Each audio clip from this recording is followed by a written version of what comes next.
A luta continua.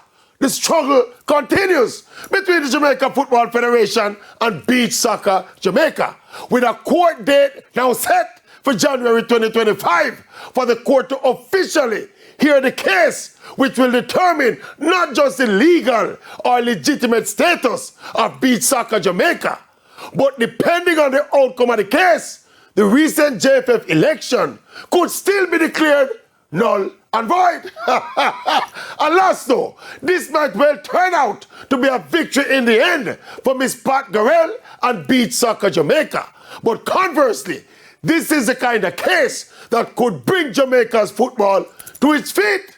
Because if the court rules in favor of Beach Soccer, the JFF would then be obliged to accept Beach Soccer as an affiliate, which would have been achieved through the Jamaican courts. And that is what FIFA will not tolerate.